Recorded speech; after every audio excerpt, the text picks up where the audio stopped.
മല്ലൻ്റെയും മാധവൻ്റെയും കഥ മക്കൾക്ക് ഇഷ്ടായോ? ഏ ഈ കഥയ്ക്ക് ഒരു ഗുണപാഠമുണ്ട് കേട്ടോ. എന്നതാ? നമ്മൾ ഒരാളുടെ സമ്പത്ത് കണ്ടോ സൗന്ദര്യം കണ്ടോ അയാളുമായി കൂട്ടുകൂടാൻ നിൽക്കരുത്. പിന്നെയോ സ്വഭാവം നോക്കി വേണം കൂട്ടുകാരെ തിരഞ്ഞെടുക്കാൻ. അല്ലെങ്കിൽ എന്നാ പറ്റും? ഇവിടെ മല്ലൻ കാണിച്ചതുപോലെ നമുക്കൊരാപത്ത് വന്നാൽ ഇട്ടച്ച് പൊക്കളയും. അല്ല, അപ്പൂപ്പൻ ഒരുപാട് കഥകൾ പറഞ്ഞു തന്നു അല്ലേ? ഇനി അടുത്ത കഥ മക്കൾ പറ. ആരാ പറയുന്നത്? ഓ, മോള് പറയോ? ഓ, കുസൃതി ചോദ്യം. അത് കൊള്ളാം. ശരി, ചോദിച്ചോളൂ. അപ്പൂപ്പൻ അറിയാമെങ്കിൽ മറുപടി പറയാം. ഓ, വള്ളിയുണ്ടെങ്കിൽ അസുഖം. വള്ളി ഇല്ലെങ്കിൽ മഴം. ഓഹോ, അതിപ്പോൾ അസുഖം എന്ന് പറയുമ്പോൾ എന്നതാ? തലവേദന അല്ലല്ല, പനി. പനി. വള്ളിയില്ലെങ്കിൽ പന. അപ്പം അപ്പൂപ്പൻ ജയിച്ചു. ശരി, ഇനി കഥ ആരാ പറയുന്നത്? മോൻ പറയോ? അത് ശരി, വീണ്ടും കുസൃതി ചോദ്യം. നിങ്ങളൊക്കെ കുസൃതികളാണല്ലേ? അപ്പം അപ്പൂപ്പനെ കൊടുക്കാനുള്ള പുറപ്പാടാണ്. ശരി, ചോദിച്ചോളൂ. താഴോട്ട് നോക്കുമ്പോഴോ? അതിപ്പം ചന്ദ്രനെ നിൽക്കുന്ന ഒരാൾ താഴോട്ട് നോക്കിയാൽ എന്നാ കാണുമെന്ന് ചോദിച്ചാൽ ഭൂമിയെ കാണും അല്ലേ? പിന്നെന്നാ കാണാനാ? അത് നേരാ. ഭൂമി നിൽക്കുന്ന ഒരാൾ താഴോട്ട് നോക്കിയാൽ ആ പുള്ളിക്ക് ഭൂമിയെ മാത്രമല്ലേ കാണാൻ ഒക്കത്തുള്ളൂ. അപ്പോൾ ചന്ദ്രൻ നിൽക്കുന്ന ഒരാൾ താഴോട്ട് നോക്കിയാൽ പുള്ളിക്ക് ചന്ദ്രനെ മാത്രമേ കാണാൻ ഒക്കത്തുള്ളൂ. ഭൂമിയെ കാണണമെങ്കിൽ അവൻ മേലോട്ട് നോക്കേണ്ടി വരും. മിടുക്കൻ, നല്ല ചോദ്യം കേട്ടോ. ശരി, ഇനി കഥ പോരട്ടെ. അത് ശരി, വീണ്ടും അപ്പൂപ്പൻ തന്നെ പറയണമല്ലേ? എന്നാൽ പിന്നെ ഒരു കാര്യം ചെയ്യാം. അപ്പൂപ്പനും ഒരു കുസൃതി ചോദ്യം ചോദിക്കാം. ശ്രദ്ധിച്ച് കേട്ടോണം കേട്ടോ. ഞാൻ ചോദിക്കുന്ന ആൾ മാത്രം ഉത്തരം പറയുക. ചോദിക്കട്ടെ. ഒരു കർഷകന് 4 ആൺമക്കളുണ്ടായിരുന്നു. ഓരോരുത്തർക്കും ഓരോ സഹോദരിയും ഉണ്ട്. അതിൽ ഇളയ ആൺകൊച്ച് മരിച്ചുപോയി. എങ്കിൽ ആ കർഷകന് ഇപ്പോൾ എത്ര മക്കളുണ്ട്? താൻ തന്നെ പറ. 8. അല്ലല്ല, അതെറ്റിപ്പോയി. അതാ പറഞ്ഞ ശ്രദ്ധിച്ച് കേൾക്കണമെന്ന്. ഒരിക്കൽ കൂടി പറയാം. ഒരു കർഷകന് 4 ആൺമക്കളുണ്ടായിരുന്നു. ഓരോരുത്തർക്കും ഓരോ സഹോദരിയും ഉണ്ട്. അതിൽ ഇളയ ആൺകൊച്ച് മരിച്ചുപോയി. എങ്കിൽ ഇപ്പോൾ ആ കർഷകന് മൊത്തം എത്ര മക്കളുണ്ട്? 4. അതെ അതെ, ശരിയാ. 4 ആൺമക്കള്, ഒരു പെണ്ണ്. ഓരോരുത്തരെയും സഹോദരിയല്ലേ അവള്? അതാ പറഞ്ഞ ശ്രദ്ധിച്ച് കേൾക്കണം. അതെ മക്കളെ, അമ്മമാര് വിളിക്കുന്നുണ്ട് കേട്ടോ. മക്കളെ ചെല്ല്, സന്ധ്യയാവാറായില്ലേ? ശരി ശരി. അപ്പൂപ്പൻ്റെ കാര്യമൊന്നും അങ്ങനെ ഉറപ്പിച്ച് പറയാനൊക്കത്തില്ല. ചിലപ്പോൾ നാളെ ഇവിടെ തന്നെ കണ്ടെന്നിരിക്കും, അല്ലെങ്കിൽ യാത്ര തിരിക്കും. ശരി ശരി.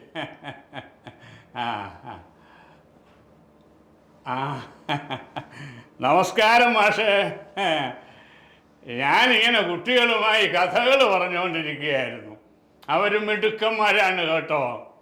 കുസൃതി ചോദ്യങ്ങളും കടം കഥകളും ഒക്കെയായി സമയം പോയതറിഞ്ഞില്ല അല്ലേ? ഈ ഇളം കാറ്റേറ്റ് ഈ ആൽത്തറയിൽ ഇങ്ങനെ ഇരിക്കാൻ തന്നെ എന്തൊരു സുഖമാണ്. അതെ അതെ, കുട്ടികളുമായി സംവദിക്കുമ്പോൾ നമ്മളും അറിയാതെ ഒരു കുട്ടിയായി മാറും. ശരിയാ. അല്ല, ഇദ്ദേഹം ഓ അത് ശരി. അല്ല, ചന്ദ്രൻ സാറിനെ കണ്ടാൽ തന്നെ അറിയാൻ കേട്ടോ പോലീസാണെന്ന്. ഓ അല്ല, റിട്ടയർ ചെയ്താലും പോലീസ് പോലീസ് തന്നെയാണ് അല്ലേ മാഷേ? ഇല്ലില്ല, കൃഷ്ണൻ മാഷിനെ ഇന്നലെ ഇവിടെ വച്ച് പരിചയപ്പെട്ടതാ, മുൻപരിചയമൊന്നുമില്ല. എൻ്റെ പേര് ഭാസ്കരൻ പിള്ള. ഓ അങ്ങനെ നാടെന്ന് പറയാനൊന്നുമില്ലെന്ന്. ഞാൻ ഒരു നാടോടിയാണ്, ഒരു ഊര് തണ്ടി. ഈ വീണിടം വിഷ്ണു ലോകം എന്നൊക്കെ പറയാറില്ലേ, അതുപോലെയാണ്. പുണ്യസ്ഥലങ്ങളൊക്കെ സന്ദർശിക്കും. ഇഷ്ടപ്പെട്ടാൽ 1-2 ദിവസം അവിടെ തങ്ങിയെന്നും ഇരിക്കും. ഒരു 3 ദിവസത്തിൽ കൂടുതൽ എവിടെയും തങ്ങത്തില്ല, വീണ്ടും യാത്ര തിരിക്കും. അതാ ശീലം. ഓ ഭക്ഷണമൊക്കെ കിട്ടുമെന്നേ, അതിപ്പോൾ ഇതുപോലെയുള്ള ക്ഷേത്രങ്ങളിൽ നിന്ന് കിട്ടും. പിന്നെ യാത്രയിലാണെങ്കിൽ നല്ല വിശപ്പ് തോന്നിയാൽ ഞാൻ അടുത്ത് കാണുന്ന ഏതെങ്കിലും ഹോട്ടലുകളിലോ വീടുകളിലോ കയറി ചെന്ന് ചോദിക്കും, മക്കളെ നല്ല വിശപ്പുണ്ട്, ഇച്ചിരി ഭക്ഷണം തരാമോ? പലരും തരും കേട്ടോ, ചിലർ കാശ് വെച്ച് കേട്ടോ. ഞാൻ കാശ് വാങ്ങിക്കത്തില്ല. പിന്നെ ചിലർ ചോദിക്കും, വല്ല ജോലിയും ചെയ്ത് ജീവിക്കാൻ മേലെ കളവാന്ന്. എന്നെ കൊണ്ട് ചെയ്യാൻ പറ്റുന്ന വിലയാണെങ്കിൽ ഞാൻ ചെയ്യും. അപ്പോഴും കാശൊന്നും വാങ്ങിക്കത്തില്ല കേട്ടോ, ഭക്ഷണം തന്നാൽ കഴിക്കുക, അത്ര തന്നെ. ഓ എന്നാത്തിനാ ചന്ദ്രൻ സാറേ ഈ കാശ്? ഈ കാശാണ് സകല കുഴപ്പങ്ങളും ഉണ്ടാക്കുന്നതാ. അത് കിട്ടുന്നതോറും വീണ്ടും വീണ്ടും ഇങ്ങനെ വാരി കൂട്ടാൻ തോന്നും. പണ്ട് പാക്കനാർ പറഞ്ഞതുപോലെ പണം ആളെ കൊല്ലിയാണെന്ന്. കൃഷ്ണൻ മാഷ് നമ്മുടെ അലക്സാണ്ടർ ചക്രവർത്തിയെ കുറിച്ച് കേട്ടിട്ടില്ലേ? പുള്ളി മരിച്ചു കഴിഞ്ഞപ്പോൾ ശവമഞ്ചത്തിൽ നിന്നും അദ്ദേഹത്തിൻ്റെ 2 കൈകളും ഇങ്ങനെ പുറത്തേക്ക് തൂക്കിയിട്ടിരുന്നു പോലും. എന്നാത്തിനാ? ലോകം കീഴടക്കിയ അലക്സാണ്ടർ ചക്രവർത്തി പോലും ശൂന്യമായ കൈകളോടെയാ യാത്രയായത് എന്ന് നമ്മെ പോലെയുള്ളവരെ ബോധ്യപ്പെടുത്താൻ. അല്ലാതെ വണ്ടിക്കാരോ?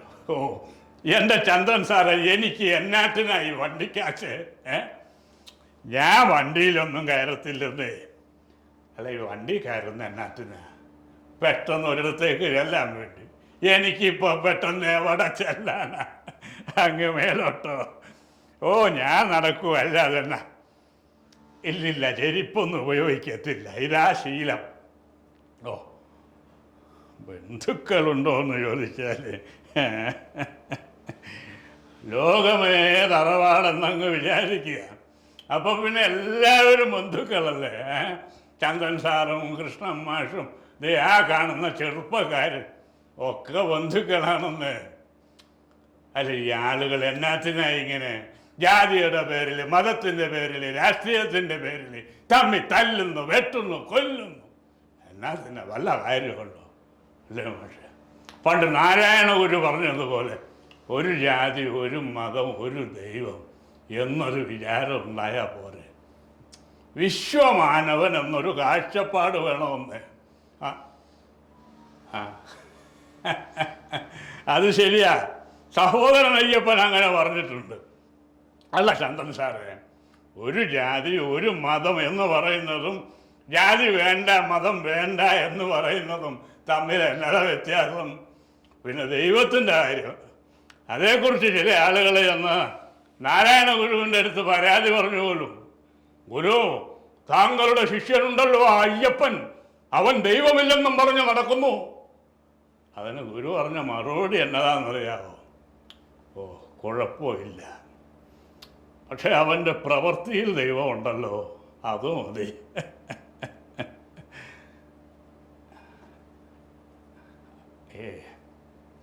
അങ്ങനെ കൃഷ്ണൻ മാഷ് കരുതും പോലെ ഞാനൊരു സന്യാസിയൊന്നും അല്ല കേട്ടോ. സത്യം പറഞ്ഞാൽ ഞാൻ ജയിൽ ശിക്ഷയൊക്കെ കഴിഞ്ഞ് പുറത്തിറങ്ങിയ ഒരു കൊലപ്പുള്ളിയാണ്. കൊന്നതോ? ഈ ലോകത്ത് എന്നെ ഏറ്റവും കൂടുതൽ സ്നേഹിച്ചവളെ കാമുകയോ? എടാ കൊച്ചനെ, അതൊക്കെ തന്നെ പോലുള്ള ചെറുപ്പക്കാർക്ക് ഈ പ്രേമം തലയ്ക്ക് പിടിക്കുമ്പോൾ തോന്നുന്നതാ. അന്നേരം തോന്നും അവളാ ഭൂലോക സുന്ദരി, അവളാ തന്നെ ഏറ്റവും കൂടുതൽ സ്നേഹിക്കുന്നത് എന്നൊക്കെ. ചുമ്മാ 10 മാസം വയറ്റിലിട്ട് നൊന്ത് പ്രസവിച്ച ഒരമ്മയെപ്പോലെ കൈ വളരുന്നുണ്ടോ കാല് വളരുന്നുണ്ടോ എന്ന് ആറ്റുനോറ്റ് മുലയൂട്ടി വളർത്തിയ ഒരമ്മയെപ്പോലെ തട്ടിത്തടഞ്ഞൊന്ന് വീണുപോയാൽ ഓടി വന്ന് വാരിയെടുത്ത് മടിയിലിരുത്തി ഉമ്മ വെച്ച് നമ്മെ ആശ്വസിപ്പിക്കുന്ന ഒരമ്മയെപ്പോലെ. എന്തിന് സ്കൂൾ വിട്ടു വരുമ്പോൾ ഒരു 5 നിമിഷം താമസിച്ചു പോയാൽ ആശങ്കയോടെ വഴിക്കണ്ണുമായി കാത്തിരിക്കുന്ന ഒരമ്മയെപ്പോലെ ഈ ലോകത്ത് ആരാ നമ്മെ സ്നേഹിച്ചിട്ടുള്ളത്?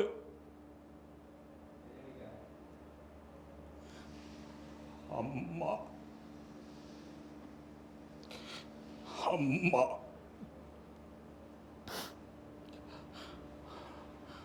ആ അമ്മയെ തന്നെയാ പക്ഷേ ഞാൻ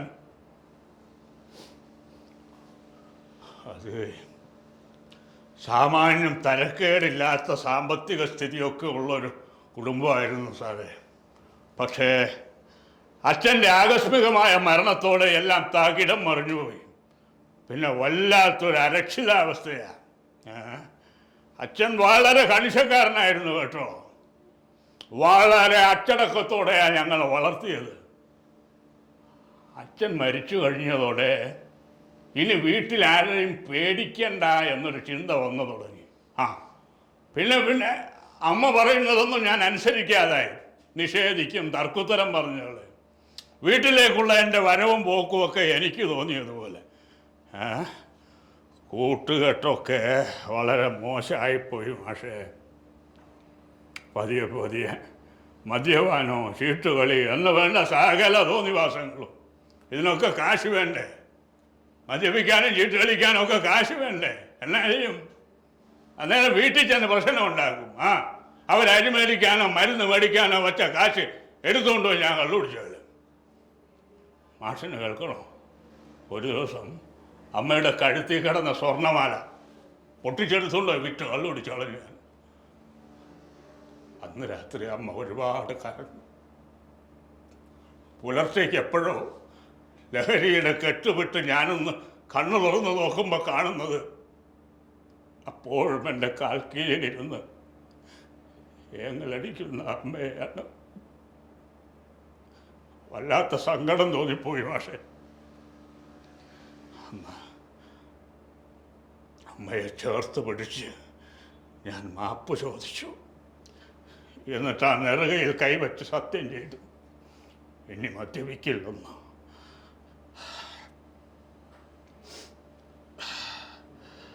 മദ്യപിച്ചില്ല മാഷേ. പിന്നെ ദിവസങ്ങളോളം ഒരു തുള്ളി പോലും മദ്യം കഴിക്കാതെ വളരെ നല്ല കുട്ടിയായി അടങ്ങി ഒതുങ്ങി വീട്ടിൽ തന്നെ കഴിച്ചു കൂട്ടി.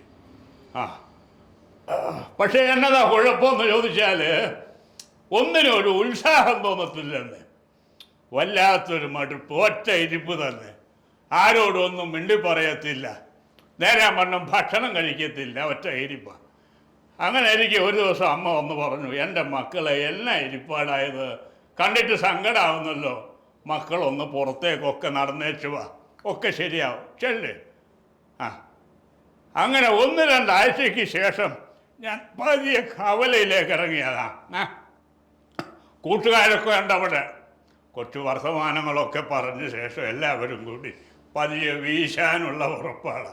ഞാൻ പറഞ്ഞു, മക്കളെ ഞാനില്ല കേട്ടോ, നിങ്ങൾ ചെല്ല്, ഞാനിതൊക്കെ നിർത്തി.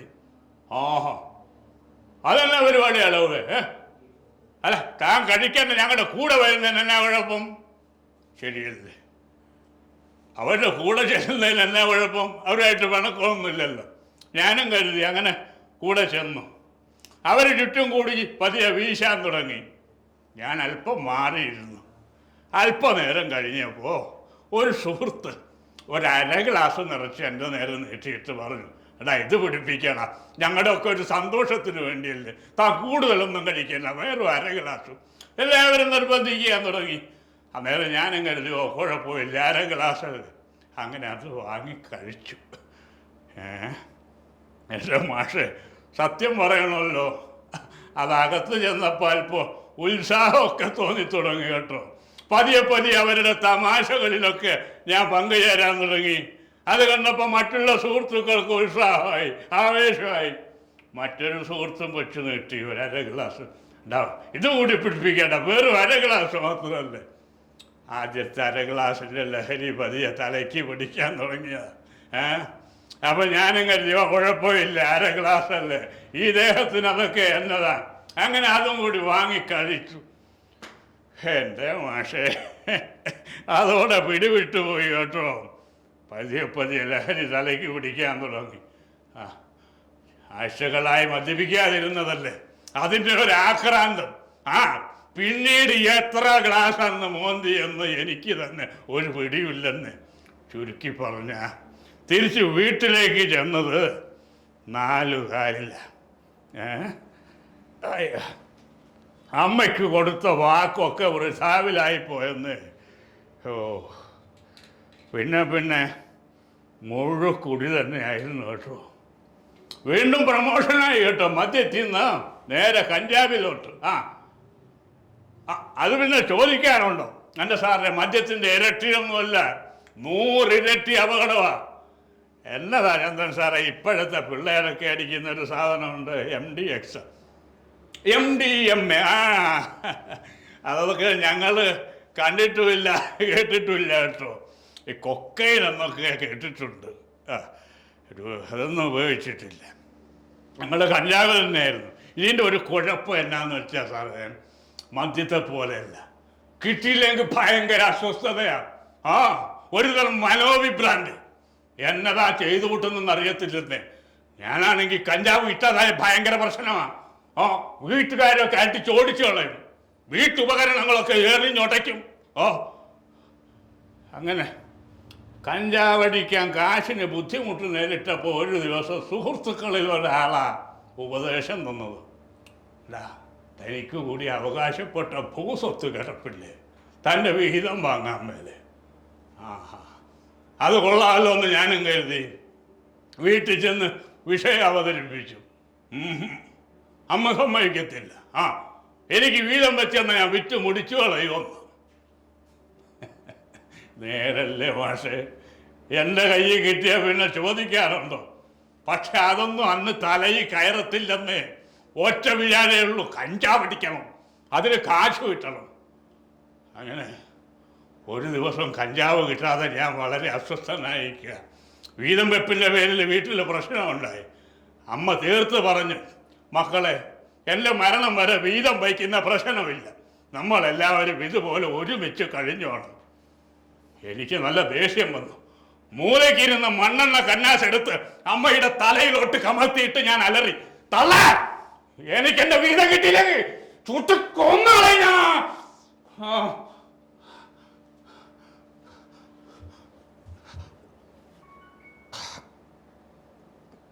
മാഷെ, ഇതൊന്നും ബോധപൂർവം ചെയ്യുന്നതല്ലെന്ന് എന്നോ അന്നത്തെ ആ മനോവിഭ്രാന്തി ചെയ്തു പോയതാ. പക്ഷേ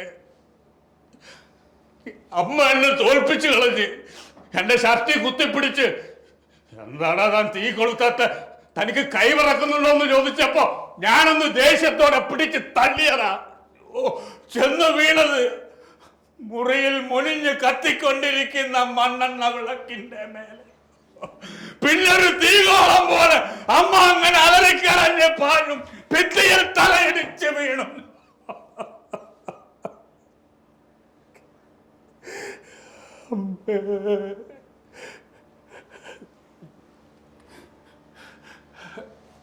മാഷേ,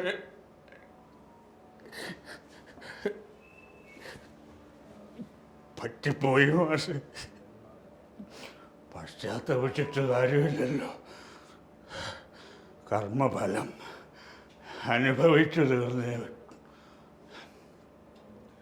ഇല്ല, 3-ാമത്തെ ദിവസം അമ്മ പോയി. കോടതിയിൽ വെച്ച് ഞാൻ കുറ്റം ഏറ്റു പറഞ്ഞു. ഞാനാ എൻ്റെ അമ്മയെ തീ കൊളുത്തി കൊന്നത്.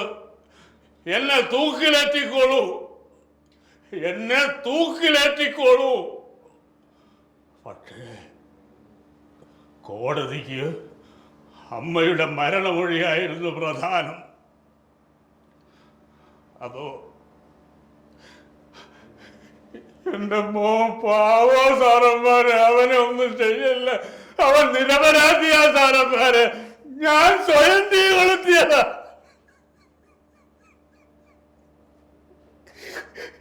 ഞാൻ സ്വയം തീ കൊളുത്തിയതാണെന്ന്. പ്രാണവേദന കൊണ്ട് അങ്ങനെ പിടയുമ്പോഴും ഈ മുടിയനായ പുത്രന്റെ ജീവൻ രക്ഷിക്കാനായിരുന്നു മാഷെ അമ്മയ്ക്ക് തിടുക്കം. ഇതിനെയാണ് പറയുന്നത് അമ്മ മനസ്സെന്ന്. എന്നിട്ട് ഞാൻ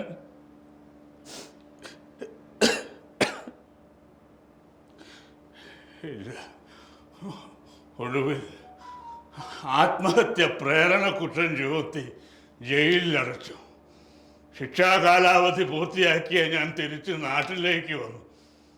പക്ഷേ ആ വീട്ടിൽ തിരിച്ച് കാലുകുത്തിയതിനു ശേഷം ഒരു ദിവസം പോലും എനിക്കൊന്ന് സ്വസ്ഥമായി ഉറങ്ങാൻ പറ്റിയിട്ടില്ല. ഒന്ന് കണ്ണടയ്ക്കുമ്പോൾ അമ്മ അങ്ങനെ തീ പിടിച്ച് അലറിക്കരഞ്ഞ് പായുന്ന രൂപം മനസ്സിലേക്ക് ഇങ്ങനെ ഓടി വരും. പിന്നീട് ഉറങ്ങാനൊക്കത്തില്ലെന്ന്. ഒടുവിൽ എനിക്ക് അവകാശപ്പെട്ട ഭൂസ്വത്തുക്കളൊക്കെ സഹോദരങ്ങളുടെ പേർക്ക് എഴുതി വെച്ചിട്ട് എങ്ങോട്ടൊന്നില്ലാതെ ഇങ്ങനെ ഇറങ്ങി നടന്നു.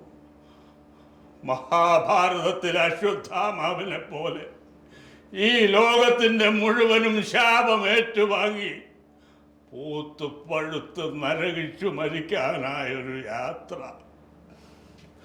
അതിങ്ങനെ തുടരുക. ഞാനിപ്പോഴും എവിടെ ചെന്ന് അവസാനിക്കുമെന്ന് അറിയത്തില്ല. അയ്യോ, എന്നതാ ചെയ്യുക?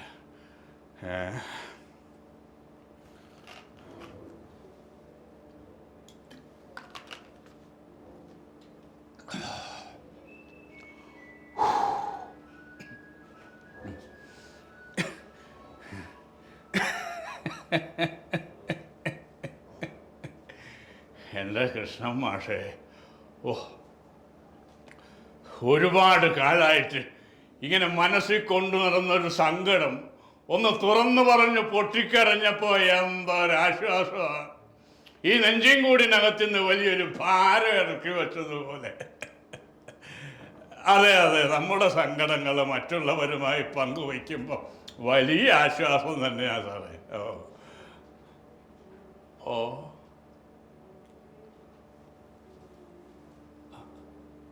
കൃഷ്ണൻ മാഷേ, ആ ചെറുപ്പക്കാരൻ വിളിച്ച് ചോദിച്ചു കേട്ടില്ലേ?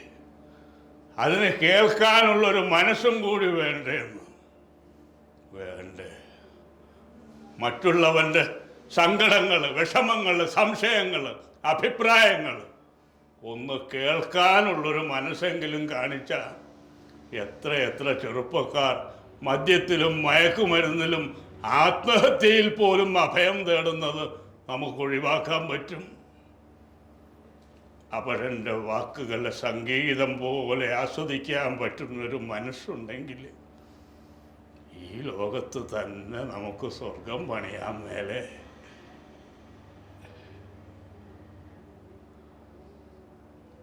അവിടെ ചെയ്യത്തില്ലെന്ന് അവനവൻ്റെ സന്തോഷം മാത്രം നോക്കും.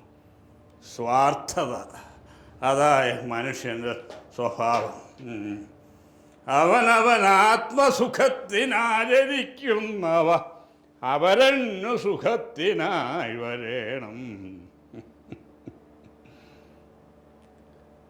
അല്ല മാഷേ, ഞാൻ ഈ സ്വാർത്ഥതയുടെ കാര്യം പറയുമ്പോൾ ഓർത്തുപോയതാ. ഞാനിങ്ങനെ പുണ്യസ്ഥലങ്ങളൊക്കെ സന്ദർശിച്ച് ഈ ലോകത്തിൻ്റെ നന്മയ്ക്ക് വേണ്ടി ആത്മാർത്ഥമായി പ്രാർത്ഥിക്കും. പക്ഷേ ആ പ്രാർത്ഥനയ്ക്കിടയിലും അറിയാതൊരു സ്വാർത്ഥത കടന്നു വരാറുണ്ട്. പക്ഷെ മറ്റൊന്നുമല്ല, ഈ പുനർജന്മത്തിലൊന്നും വലിയ വിശ്വാസമൊന്നുമില്ല. എന്നാലും ചുമ്മാ ആഗ്രഹിച്ചു പോകുക. എങ്ങനെ ഒരിക്കൽ കൂടി ഒരു ജന്മം എനിക്ക് കിട്ടുകയാണെങ്കിൽ എനിക്ക് എൻ്റെ അമ്മയുടെ മകനായി തന്നെ പിറക്കാൻ കഴിയണേ ദൈവമേ.